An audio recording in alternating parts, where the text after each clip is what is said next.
కంటే ముఖ్యంగా నాకు చూపించిన దర్శనం ముస్లింల మధ్య నీతో వాడుకుంటాను అని చెప్పాడు. ముస్లింల మధ్య వాడుకున్నాడు.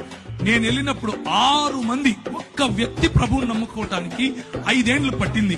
ఆ తర్వాత 6 మంది 6 సంవత్సరాలు నాతో వాగ్వివాదం చేస్తూ వచ్చారు. నువ్వేంది, నువ్వు ఈ కథ ఏంది, నేను చూసుకుంటామన్నా. RSS వాళ్ళు, VHP వాళ్ళు నాకు ఈమెయిల్ రాసేవాళ్ళు. నువ్వు ఏ మార్గం గుండా వెళ్తున్నావో మాకు తెలుసు, నువ్వు ఎట్లొస్తావో మాకు తెలుసు, నువ్వు ఎప్పుడు ఇంటికి చేరకుండా ఎప్పుడు సస్తావో కూడా నీకు తెలియకుండా చేస్తాం అని అనేవారు. ఇలాంటి పరిస్థితి. అక్కడ నువ్వు వెళ్ళి సాక్షి జీవితం అనంటే ఏంటి అనంటే, అక్కడ నువ్వు వెళ్ళి క్రైస్తవుడిని అని చెప్పుకుంటే చాలు తన్నుతారు. క్రైస్తవుడిని అని చెప్పుకుంటే చాలు చెప్పుతో కొడతారు. అలాంటి పరిస్థితులు.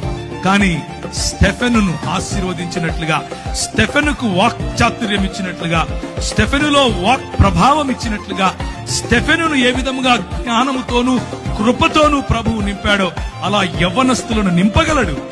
ఒక్క విధేయత అన్నటువంటి అడుగు తీస్తే చాలు. నా జీవితం ఆ రోజు పరిశుద్ధాత్ముని యొక్క తాకిడితో మారిపోయింది.